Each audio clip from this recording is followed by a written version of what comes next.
दोस्तों नमस्कार, मैं संदीप कुमार आज के वीडियो में आप सबों को स्वागत करता हूं। तो आज का वीडियो लिंग परक भूगोल या महिलावादी भूगोल पर आधारित महत्वपूर्ण वीडियो है दोस्तों, अर्थात जेंडर ज्योग्राफी और ह्यूमनिस्ट ज्योग्राफी की बातें होगी। तो टॉपिक पर जाने से पहले मैं संक्षिप्त रूप में इस टॉपिक से संबंधित बातों को आपके सामने रखना चाह रहा हूं कि आज तक बहुत सारे भूगोलवेता हुए जिन्होंने भिन्न भिन्न बिंदुओं पर अपना तर्क को प्रस्तुत किया, अपना मत को दिया। किसी ने प्रकृतिवाद पर दिया, किसी ने संभववाद पर दिया, तो किसी ने नवनिश्चयवाद पर दिया। लेकिन बहुत सारे तथ्य आने के बाद भी लिंग परक भूगोल या महिलावादी भूगोल पर किसी की ध्यान नहीं गया था। तो कुछ विद्वानों ने इस ओर भी अपने ध्यान को आकर्षित किया कि आखिर जेंडर ज्योग्राफी या फेमिनिस्ट ज्योग्राफी की बात क्यों नहीं किया जाए, जिसमें सिर्फ जब जेंडर की बातें हो रही हैं तो सिर्फ और सिर्फ महिला से संबंधित इस भूगोल में बातें होगी कि महिलाओं की समाज में स्थिति, महिलाओं का देश में स्थिति, महिलाओं का विदेश में स्थिति या महिलाओं का अन्यत्र विभिन्न जगहों में किस प्रकार का ओहदा प्राप्त है, किस प्रकार का भेदभाव मिलता है इनके साथ में। तो ये सारी बातों को हम देखेंगे इस वीडियो के माध्यम से, और यहाँ ये देखेंगे कि जब भेदभाव की स्थिति महिलाओं के साथ हो रही है तो किन परिस्थितियों में हो रही है, और इससे उबरने के लिए हमारे महिलावादी भूगोल के मानने वाले विचारधारकों का क्या कहना है। तो सबसे पहले परिभाषा से चलते हैं हम लोग, और हमारे वीडियो से जो है आप जुड़े रहेंगे दोस्तों। तो मैंने परिभाषा को, क्योंकि परिभाषा की बात है तो इसलिए मैंने इसे क्या किया है, हूबहू पूरे बोर्ड को भर दिया हूं मैं, क्योंकि भेदभाव की बातें ना हो महिला परक भूगोल में, इसलिए मैंने पूरा कोई भेदभाव नहीं किया है, पूरा बोर्ड को भर दिया है। तो चलते हैं हम लोग परिभाषा से शुरुआत करते हैं। क्या कह रहा है हमारा परिभाषा, देखते हैं। महिलावादी भूगोल मानव भूगोल का एक ऐसा उपागम है। क्या है? महिलावादी भूगोल जो ह्यूमन ज्योग्राफी का, मानव भूगोल का एक घटक या अवरोधक के नाम से जाना जा सकता है, या आप इसे जो है उपागम अप्रोच कह सकते हैं, जिसमें मानवीय वातावरण, क्या है, मानव का रहने का जो वातावरण है उस बात को रखा जा रहा है कि मानव के रहने वाले सारे वातावरण के बाद मानव का सामाजिक स्थिति, उसके भौगोलिक स्थान में, क्या कह रहा है कि उसके भौगोलिक स्थान में महिलावादी सिद्धांतों, विधियों तथा दृष्टिकोणों को लागू किया जाता है। अर्थात महिलावादी भूगोल के विचारक को मानना है कि महिलावादी भूगोल मानव भूगोल की एक भाग है, एक हिस्सा है, जिसमें जो है मानव के जो है वातावरण, उसके समाज और भौगोलिक स्थान में जो बातें समाहित है वो क्या है, महिलावादी सिद्धांत, महिला के जो है सिद्धांत की बातें होगी, उनके विधियों और दृष्टिकोणों पर आधारित जो लागू किया जाता है वही हमारा महिलावादी भूगोल कहलाता है। अब दूसरे शब्दों में हम कह सकते हैं कि दूसरे परिभाषा से आपको जो अवगत करा रहा हूं वो हमारा परिभाषा क्या है, इंस्टीट्यूट ऑफ जियोग्राफर्स द्वारा स्थापित अध्ययन समूह ने महिलावादी भूगोल को किस रूप में परिभाषित किया है, इसे देखते हैं हम लोग। क्या कह रहे हैं, इंस्टीट्यूट ऑफ जियोग्राफर्स द्वारा स्थापित अध्ययन समूह ने महिलावादी भूगोल को किस प्रकार से परिभाषित किया है, ये देखते हैं हम लोग। क्या कह रहा है, महिलावादी भूगोल भूगोल की एक शाखा है। किसकी शाखा है? भूगोल की एक शाखा है। यहां भी हम लोगों ने देखा कि मानवीय भूगोल समाज और भौगोलिक वातावरण से संबंधित, अर्थात जो है ये मानव भूगोल की चर्चा हुई थी। तो ठीक यहां कह रहा है कि महिला भूगोल भूगोल की एक शाखा है, और वो किस प्रकार की शाखा है, जो अपने विश्लेषणों में भूगोल की जो शाखा है उसमें जो विश्लेषण किया जाता है, जो अध्ययन किया जाता है, उसमें क्या है, लिंग भेद पर आधारित सामाजिक व्यवस्था, जो समाज में लिंग भेद जिसमें स्त्री और पुरुष, लिंग भेद यहाँ कहने का मतलब है कि जिसमें स्त्री और पुरुष का भेदभाव पर आधारित हमारा सामाजिक व्यवस्था है, उसकी संरचना, बनावट, रूपरेखा और तथा उसके सामाजिक तथा भौगोलिक परिणामों पर ध्यान केंद्रित करती है। ये हमारा लिंग परक भूगोल क्या क्या पर ध्यान देता है कि महिलावादी भूगोल की एक प्रमुख शाखा है, जिसमें वो विश्लेषण क्या करता है कि लिंग भेद पर आधारित बातों को ये विश्लेषण करता है, जिसमें सामाजिक व्यवस्था शामिल है, सामाजिक संरचना है और उसके सामाजिक तथा भौगोलिक परिणामों पर ध्यान केंद्रित करने की ओर यह कहता है कि किस प्रकार से महिलाओं के साथ में समाज के व्यवस्था के अनुसार, उसके जो है नियमों के अनुसार और सामाजिक तथा भौगोलिक जो उसका परिणाम है उसके अनुसार क्या किया जाता है, सारा ध्यान को केंद्रित किया जाता है कि किस प्रकार से ये फर्क है महिला और पुरुष में। उसके बाद देखते हैं कि तथा लिंग भेद से उत्पन्न दुष्परिणामों को, लिंग भेद के कारण महिला और पुरुष जो ये लिंग है इसके आधार पर क्या हो रहा है कि दुष्परिणाम हो रहे हैं। किसके कारण? लिंग भेद के आधार पर। आप देख रहे हैं वर्तमान समय के दौर को देखें तो न जाने किस कारण से लोग इस प्रकार से दरिंदगी को पार कर गए हैं कि किसी की आबरू को लूटने में बहुत ही निसंकोच भाव से समाज के सारी लज्जा को त्याग करके किसी की बेटी बहन की अस्मत को लूटने में वो बिल्कुल आतुर है। समाज के स्त्रियों पर जितना जो है हो सके, गरीब तबके, खास करके गरीब वर्ग के, निम्न वर्ग के लोगों के, स्त्रियों के साथ में ज्यादा अत्याचार होता है, जो आम आवाम देख रहा है, पूरी दुनिया देख रही है। आए दिन घटित घटनाएं होते जा रहे हैं, जो आप भी जो है मोबाइल के माध्यम से या जो है टेलीविजन या अन्य साधनों के माध्यम से आप भली भांति इसे समझ सकते हैं। तो इसी पर कह रहा हूं मैं कि लिंग भेद से उत्पन्न दुष्परिणाम, लिंग भेद के कारण वो क्या है, वो सिर्फ महिला है, वो स्त्री है, जिसके कारण उसके साथ में भेदभाव किया जा रहा है। तो उसके कारण किस प्रकार का परिणाम हो रहा है? अच्छा परिणाम नहीं हो रहा है, बल्कि इसके बुरे परिणाम हो रहे हैं। तो बुरे परिणामों को तत्काल सुधारने तथा समयावधि में, इस समय में लिंग भेद को समाप्त कर पूर्ण लैंगिक समानता स्थापित करने के सक्रिय प्रयासों के प्रति प्रतिबद्ध है। यह हमारा महिला भूगोलवादी के मानने वाले कह रहे हैं कि हमारे समाज में व्याप्त रूप में बुराइयां फैली हुई है कि महिलाओं को हेय दृष्टि से देखा जा रहा है, उससे समाज में निम्न स्तर का दर्जा दिया जा रहा है, उसकी इज्जत को लूटा जा रहा है, दिन दहाड़े जला दिया जा रहा है, दहेज की बलि वेदी पर चढ़ा दिया जा रहा है, और ना जाने और कितने कितने कारणों के कारण जो है सिर्फ और सिर्फ लिंग भेद के आधार पर जो है इसे सजा मिल रही है। तो क्या कर रहा है कि ये जो समय गुजर रहा है, इस समय में जो लिंग भेद के कारण दुष्परिणाम उत्पन्न हो रहे हैं, उसे तत्काल सुधारना होगा।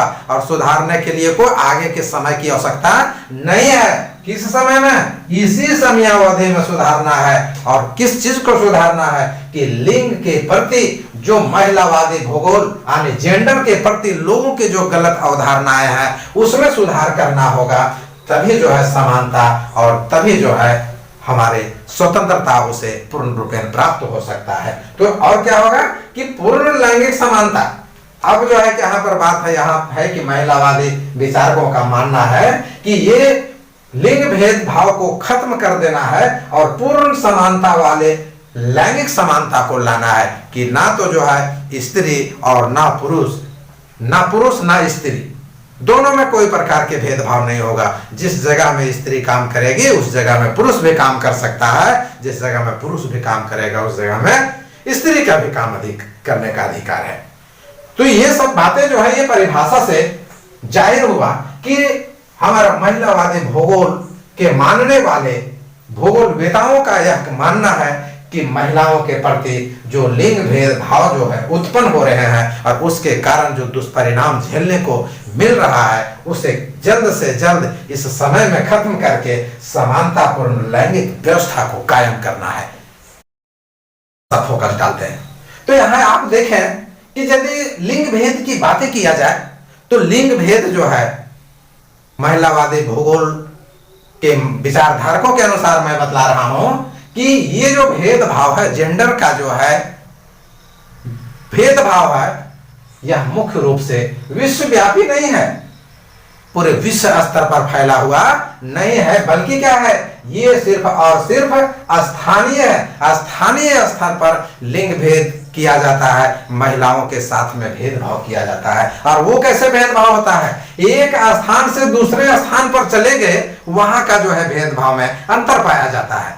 एक जगह में जो देख रहे हैं तो दूसरे प्रकार के भेदभाव है, तो वहीं दूसरे जगह में जा रहे हैं वहां जो है उसके साथ में दूसरे प्रकार से जो है भेदभाव किया जा रहा है। कारण कि वहां की भौगोलिक दशाएं और सामाजिक संरचना जिस अनुरूप होती है उसी रूप में जो है महिलाओं के साथ में भेदभाव किया जाता है। इसीलिए कहा जा रहा है कि स्थान परिवर्तन के साथ साथ वहां के भौगोलिक दशाओं और सामाजिक संरचनाओं के अनुरूप महिलाओं के प्रति लिंग भेदभाव में भी जो है बदलाव हो जाता है। समझ में आया आप लोगों को? उसके बाद क्या कह रहा है कि महिलावादी विचारक का और भी मानना है कि अधिकांश मानवीय समाजों में स्थापित जो सामाजिक व्यवस्था है ना, जो हमारा भारत का अधिकांश सामाजिक व्यवस्था है, विश्व का भी कहें, विश्व का सामाजिक अर्थ अधिकांश जो है व्यवस्था है, वो हमारा किस प्रकार का समाज है, वो हमारा पुरुष प्रधान समाज है। और जहां पुरुषों की प्रधानता होगी दोस्तों, वहां पर जो है पुरुषों की प्रधानता जब होगी तो सबसे ज्यादा अधिकार किसे प्राप्त होगा, पुरुषों का होगा। और यही कारण है कि पुरुषों को अधिक अधिकार होता है जबकि महिलाओं को कम अधिकार प्राप्त होता है। जब खुद है पुरुष सबसे ज्यादा जो है अपने आप को जो है अधिकारी मान रहा है, सबसे ज्यादा जो है शक्तिशाली मान रहा है, उसकी प्रधानता है, उसके आधार पर समाज चलता है, उसके इशारे पर समाज चलता है, तो निश्चित रूप से जो है महिलाओं को कम अधिकार प्राप्त होता है और वहां कम सम्मान प्राप्त होता है महिलाओं को। उसके अलावा भी आप देखें कि इन बातों के अलावा महिलाओं को सम्मान भी तो प्राप्त होता है, वो कम प्राप्त होता है। किसके बनस्पत, पुरुषों के बनस्पत। और तो और शिक्षा में देखें, स्वास्थ्य में देखें, रोजगार में देखें और राजनीतिक अवसर में भी देखें तो उसमें जो है महिलाओं की कम भागीदारी होती है ना। क्या है कि शिक्षा, रोजगार और रोजगार के बाद में हमारा पॉलिटिक्स की बातें हैं, राजनीति। आज जो है बड़ी बड़ी बातें किए जाते हैं। आप देखिए परसेंटेज की कितनी महिलाएं हमारे संसद में बैठी हुई हैं। अब धीरे धीरे समानता आ रही है, अब तो कुछ देखने को मिलता है मित्रों, पहले तो बहुत कम थी। इसलिए जो है क्या, शिक्षा पाने को सभी महिलाओं का अधिकार नहीं था। जब आज प्राचीन काल में यदि चले जाएं तो महिलाओं को उतनी छूट नहीं थी। समाज में बाहर बाजार घूमने के लिए, सार्वजनिक स्थलों पर घूमने के लिए तो शिक्षा की बात तो दूर हो गई, रोजगार की बात तो दूर है और राजनीति तो उससे कोसों दूर है, वो सपने के बराबर थी। लेकिन हमारा भारत और विश्व ये जो कहें तो पूरे विश्व स्तर पर महिलाओं को सम्मान देने की बात किया जा रहा है। और वो सम्मान तभी संभव है कि जब हम भेदभाव खत्म करेंगे। लेकिन भेदभाव के कारण, क्योंकि हम भेदभाव की बातें कर रहे हैं, तो लैंगिक भेदभाव के कारण जो है इसकी शिक्षा कम हो पाती है, रोजगार में इसे कम जो है भागीदारी होती है और राजनीतिक में भी इसे कम भागीदारी होती है। तो यही कारण है कि आप देखें तरह तरह के राजनीति में जो है हथकंडे अपनाए जा रहे हैं और आज महिलाओं को कंधे से कंधे मिलाकर चलने की बातें की जा रही है, जो अभी भी जो है ओछी साबित होती है। अभी भी महिलाओं के प्रति लिंग भेदभाव साफ तौर पर झलकता है। महिलावादी भूगोलवेता यह ज्ञात करने का प्रयास कर रहे हैं कि आखिर भेदभाव क्यों हो रहा है। तो इस पर हम चर्चा करते हैं कि महिलावादी भूगोलवेता यह ज्ञात करने का प्रयास करता है कि लिंग भेद पर आधारित सामाजिक व्यवस्था को कैसे सुधारा जाए। ये पहली बात है कि जो ये भेदभाव महिलाओं के साथ में हो रहा है, लिंग भेद पर आधारित जो सामाजिक व्यवस्था है, उस सामाजिक व्यवस्था में सुधार कैसे किया जाए, ये हमारे महिला भूगोलवेताओं का पहला प्रयास है। नंबर दूसरा, वो कह रहे हैं कि ऐसे सामाजिक व्यवस्था की स्थापना किया जाए। किस प्रकार की सामाजिक व्यवस्था?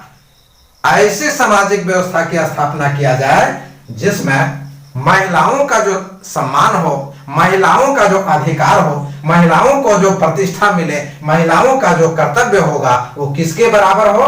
वो पुरुषों के बराबर हो। अर्थात पुरुषों की तुलना में महिलाओं की तुलना बराबर की हो, दोनों को सम्मान की जो है इज्जत, प्रतिष्ठा, उसके अधिकार ये प्राप्त हो। इस विचारधारा पर जो है महिलावादी भूगोलवेता ध्यान को केंद्रित किए हुए हैं और इसमें जो है वो अथक प्रयास कर रहे हैं। तो इसी संदर्भ में महिलावादी चिंतन में मुख्य रूप से दो प्रकार के विचारधारक आए हैं और दो प्रकार के समावेश होता है इस विचारधारकों में। पहला है हमारा क्रांतिपरक विचारधारक और दूसरा समाजवादी विचारधारक। तो महिलावादी भूगोल कि मुख्य रूप से ये दो शाखा हो गए।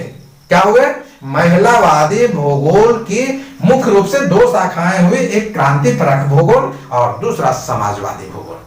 स्पष्ट हुआ?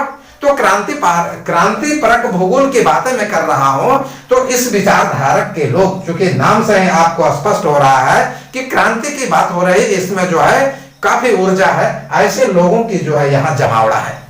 तो क्रांतिपरक महिलावादी भूगोलवेताओं का मानना है कि सामाजिक भेदभाव के कारण ही समाज में महिलाओं की स्थिति अत्यंत खराब हो गई है और यदि महिलाओं के साथ में जो भेदभाव हो रहा है उसके साथ में जो है दुर्दशा की स्थिति उत्पन्न हुई है, उसका एक और एक कारण है वो हमारा सामाजिक भेदभाव। यदि यह सामाजिक भेदभाव खत्म हो जाए तो महिलाओं की दुर्दशा में संभवतः कमी आएगी।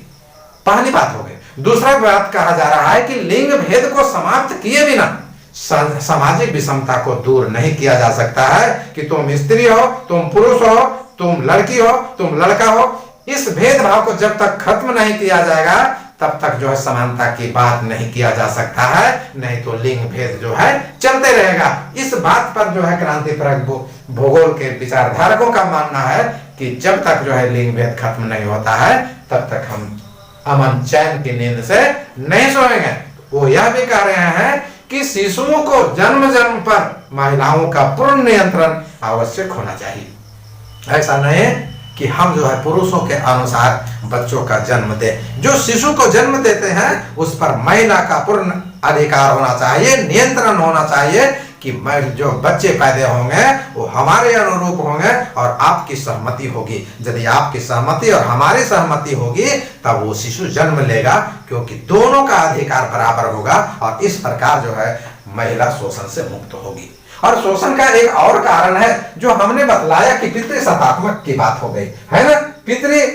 पितृ जो है प्रधान जो हमारा देश है, पितृ प्रधानता के कारण भी महिलाओं का शोषण बहुत अधिक हो रहा है कि क्योंकि हमारा समाज किस प्रकार से है, पितृसत्तात्मक समाज होने के कारण आज महिलाओं की स्थिति पुरुषों की स्थिति से अत्यंत दयनीय है।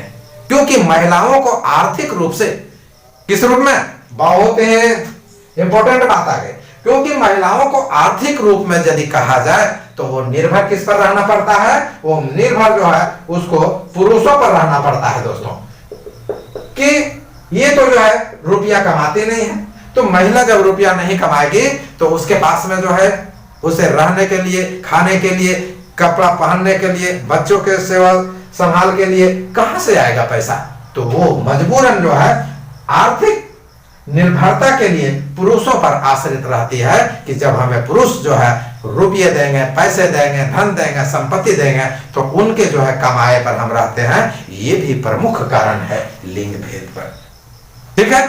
उसके अलावे दोस्तों और क्या है, महिलाओं का जो समाज में स्थिति है, महिलाओं का जो समाज में स्थान है, उस समाज में महिलाओं को क्या कर दिया जाता है, गौण कर दिया जाता है। अब ये देखें आए दिन, अब ये जो है आप देखें चुनाव में छोटे छोटे गांवों में जो मुखिया का चुनाव होता है, वार्ड का है या पंचायत समिति का है या अन्य प्रकार के क्या है, पत्नी मुखिया बन गई है, पत्नी उस वार्ड सदस्य है, सचिव जो है बन गई है पत्नी, लेकिन वो घर में बैठी है और उसका काम कौन कर रहा है? उसका पति कर रहा है। तो क्या हो रहा है? वो अधिकारी होने के बावजूद भी उसका अधिकार गौण है, क्योंकि हमारा समाज पितृसत्तात्मक है और पितृसत्तात्मक होने के कारण जो है महिलाओं को पुरुषों पर निर्भर रहना पड़ता है, और पुरुषों पर निर्भरता रहने के कारण का मुख्य कारण है आर्थिक रूप में निर्भर रहना। ये हमारे क्रांतिपरक विचारधारकों का मानना है कि महिलाओं के साथ में भेदभाव क्यों हो रहा है। स्पष्ट? अब आगे चलते हैं हम लोग। तो ये क्रांति के प्रतीक हैं और मान रहे हैं कि पुरुष प्रधानता ही लिंग भेद का प्रमुख कारण है, जो आर्थिक रूप से पुरुषों पर निर्भर रहना पड़ता है। अब समाजवादी महिलावादी भूगोल के चिंतकों का मानना है कि नहीं, बिल्कुल नहीं। जैसे मैंने अब इससे पहले थोड़ा सा बतला देता हूं कि नियतिवाद और संभववाद के बीच में जब नियतिवाद के जो है विचारधारकों का और संभववाद के विचारधारकों के बीच की जो है बातें आई, तो दोनों में नहीं बनी। एक ने प्रकृति को अपना जो है प्रबल माना, तो दूसरे ने मानव को प्रबल माना। ठीक, अब यहाँ यही बात आ गई। यहाँ एक तरफ सुभाष चंद्र बोस हैं, दूसरे तरफ महात्मा गांधी हैं। दोस्तों, एक तरफ उग्र हैं और दूसरी तरफ उदार लोग हैं। अब कह रहे हैं कि नहीं, जो क्रांतिपरक विचारधारक लोग जो कहे उस बात से मैं बिल्कुल सहमत नहीं हूं कि समाज में व्याप्त जो है लिंग भेद जो हो रहा है पुरुष प्रधान के कारण हो रहा है, ऐसी बात को मैं नहीं मानता हूं। तो क्या मानते हैं? क्या चीज मानते हैं? वो कह रहे हैं कि पितृ प्रधानता के कारण लिंग भेद नहीं हो रहा है, बल्कि क्या है, पूंजीवादी उत्पादन व्यवस्था के कारण जो है ये लिंग भेद हो रहा है। क्यों? क्योंकि पुरुष पैसा कमा रहा है तो उसके पास में जो है उसके दिमाग में यह बात रहती है कि मैं पैसा कमाता हूं, मैं तुम्हें अपने अधीन में रखूंगा और तुम स्त्री हो, तुम हमारे अंदर रहोगी, तुम अपने चार दीवारी से बाहर नहीं निकल सकती हो। ये हमारे समाजवादी विचारधारकों का मानना है। पूंजीवादी उत्पादन व्यवस्था के अलावा क्या है कि समाज में व्याप्त लिंग भेद, समाज में प्रचलित कई प्रकार के जो है विकृतियां हैं, कई प्रकार के कोण है, अंतर्द्वंद है और विरोधाभास के कारण जो है लिंग भेद की स्थिति पाई जाती है। दोस्तों, तब क्या है कि ये दोनों में सामाजिक अन्यायपूर्ण व्यवस्था में महिलाओं की दशा सुधारने का, बराबर का हक दिलाने के लिए सफल प्रयास भूगोलवेताओं ने किया है कि जिस प्रकार से पुरुषों को जो है पूर्ण अधिकार प्राप्त है, उस प्रकार से महिलाओं को पूर्ण रूप से अधिकार देने का मैं काम करूंगा। इसीलिए जो है महिलावादी भूगोल के विचारधारकों के मन में इस प्रकार की बातें आई। अब थोड़ा सा भारत के संदर्भ में मैं देखना चाह रहा हूं कि भारत में भी महिलाओं के साथ में लिंग भेद पर आधारित भेदभाव कैसे किए जाते हैं, इसकी भी संक्षिप्त में मैं चर्चा आपके सामने रख रहा हूं। तो विश्व की कई एजेंसियां हैं जिसमें लिंग असमानता के आधार पर विश्व के विभिन्न देशों में कोटि क्रम में व्यवस्था किया गया है। ये विश्व की कई एजेंसियों के द्वारा हो रहा है, जिसके कारण यहाँ भेदभाव हो रहा है। तो जब विश्व की एजेंसियां हैं जो है इस प्रकार का कोटि क्रम में जो है व्यवस्था किए हुए है, तो हमारे देश में भी हो रहा है। यहाँ आप देखें कि क्या कह रहा है कि वर्ल्ड इकोनॉमिक फोरम कहता है कि प्रति वर्ष विश्व के प्रत्येक दशा के लिए global gender gap index score एक प्रकाशन होता है। उसमें कहा जा रहा है कि वर्ल्ड इकोनॉमिक फोरम जो 2011 में जो है जारी हुआ है ना, जो प्रतिवेदन जो जारी हुआ, उसमें कहा गया कि 135 जो है लिंग भेद पर आधारित देशों को रखा गया और 135 लिंग भेद आधारित देशों में हमारे देश का नंबर कितना है? 113 है। आप सोच सकते हैं कि हमारे देश में जो है भारत में कितना जो है लिंग भेद पर अधिक असमानता देखने को मिलता है। ये 135 में जो है हमारा 113 स्थान है। तो इससे जो है आप कल्पना कर सकते हैं कि निश्चित रूप में भारत में क्या है कि लिंग भेद का जो है नीति अभी भी चल रही है।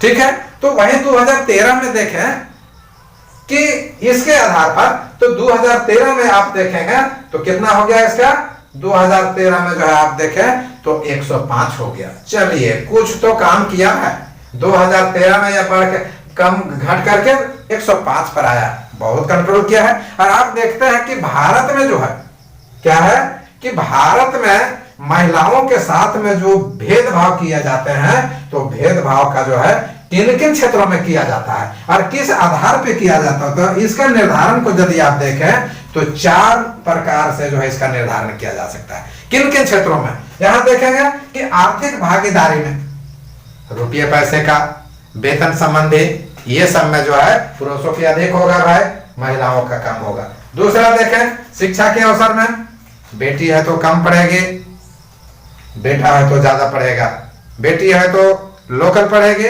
बेटा है तो विदेश में पढ़ेगा।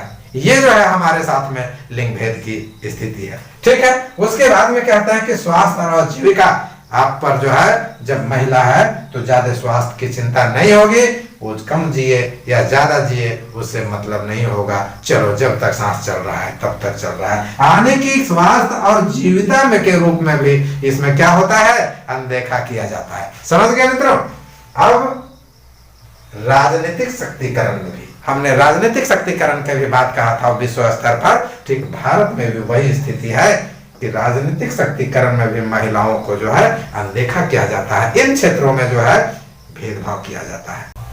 अब मैं चर्चा कर रहा हूं कि भारत में जो भेदभाव की स्थिति पाई जाती है, लिंग पर आधारित भेदभाव महिलाओं के साथ में, वो किस प्रकार से है मैं देखना जा रहा हूं। अब देख रहा हूं कि भारत में जो भेदभाव महिलाओं के साथ किया जा रहा है, तो किन किन क्षेत्रों में किया जा रहा है उस पर मैं फोकस डाल रहा हूं दोस्तों। तो देखें कि श्रम भागीदारी तथा वेतन, काम भी हमारा होगा और वेतन भी हमारा होगा, महिलाओं का अधिकार कम होगा। दूसरा, पूंजी भी हमारा होगा, प्रॉपर्टी भी हमारा होगा, है ना, महिलाओं का अधिकार इसमें भी कम होगा।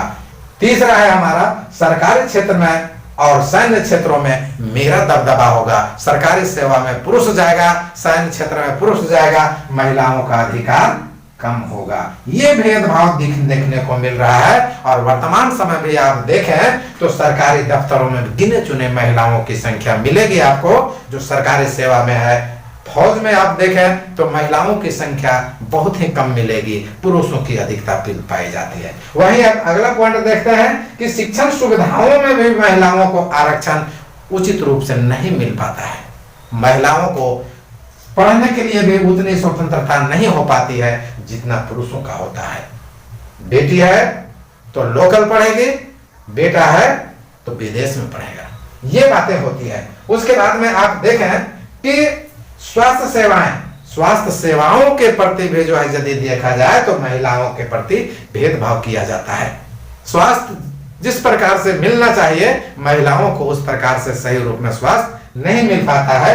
इसके अलावे यदि आप देखें तो भारत में कई प्रकार के अत्याचार महिलाओं के साथ में किया जाता है, कई प्रकार के उत्पीड़न महिलाएं झेलती हैं। तो संक्षिप्त रूप में इस पर भी मैं चर्चा कर दे रहा हूं। इसमें देखें कि घरेलू उत्पीड़न का शिकार होती है, घर में ही महिलाएं उत्पीड़ित होती है, यौन उत्पीड़न होता है, यौन शोषण का शिकार होता है, जिसका आए दिन जो है आप देख रहे होंगे कि हमारे देश की बेटियों के साथ में बलात्कार होता है, उसे मार दिया जाता है, उसे जिंदा जला दिया जाता है। ये यातनाएं अभी भी झेलनी पड़ रही है दोस्तों। दहेज के खातिर हमारे देश की बेटियों को बलि बेदी पर चढ़ा दिया जा रहा है। कम दहेज है तो उसके जो है ससुराल वाले उस पर जो है जबरन दबाव डालते हैं और दहेज के लोभ में दहेज लोभी बच्चे को, महिलाओं को, उस शादीशुदा महिला जो नई नवेली दुल्हन बन करके आई है उसे लोग उत्पीड़न के शिकार कर देते हैं, उसे मार देते हैं। यहाँ देखिए कि बलात्कार की बातें हो गई, यौन शोषण और बलात्कार दोनों एक ही तरह की बातें हैं। बलात्कार आए दिन निर्बल और सबल के बीच का ये जो दरार है अभी भी पूरा नहीं भर पाया है और मुझे लगता है कि भविष्य में भी नहीं भर पाएगा। ये जो है कई प्रकार के इसमें जो है कारण है, इस पर विशेष नहीं चर्चा करना चाहूंगा, लेकिन आए दिन महिलाएं बलात्कार के शिकार हो रही हैं, हमारे देश की बेटियां बलात्कार के शिकार हो रही हैं। बलात्कार के बाद यौन उत्पीड़न के बाद में जो है, या यौन उत्पीड़न के बाद बलात्कार के बाद में बच्चियों को मार दिया जाता है, महिलाओं को मार दिया जाता है ना। उसके बाद में क्या है, ऑनर किलिंग, मालिक भी नहीं छोड़ते हैं, इनके साथ में ऑनर किलिंग हो रहा है। अंत में परसों के पहले जो गर्भ में बच्चे पल रहे हैं उसका भी जो है जांच करवाया जाता है। दुर्भाग्यवश यदि बच्ची रही पेट में तो बाजबरन पुरुष उसे दबाव में डाल करके गर्भपात करवाने के लिए मजबूर कर देते हैं। इस प्रकार से न जाने और कितने भी प्रकार के अत्याचार, उत्पीड़न महिलाओं के साथ होता है। इससे साफ जाहिर है, स्पष्ट तौर पर कह सकते हैं कि निश्चित रूप से पूरे विश्व से लेकर हमारे भारत तक महिलाओं के साथ में उत्पीड़न, अत्याचार, बलात्कार, ऑनर किलिंग आदि कई प्रकार के जो है इनके साथ में भेदभाव किया जाता है, इनके साथ में शोषण किया जाता है। इसलिए कहा भी गया है कि भारत में किसी भी नागरिक के साथ में भेदभाव आप नहीं कर सकते हैं, क्योंकि आर्टिकल 15 हमारा कहता है कि भेदभाव करना कानूनन अपराध है। इसलिए सुधार की आवश्यकता है। इस अधिकार को पाने के लिए भेदभाव के अधिकार से बचने के लिए महिलाओं को खुद सशक्त होना होगा और अपनी आजादी के लिए खुद से लड़ाई लड़नी होगी।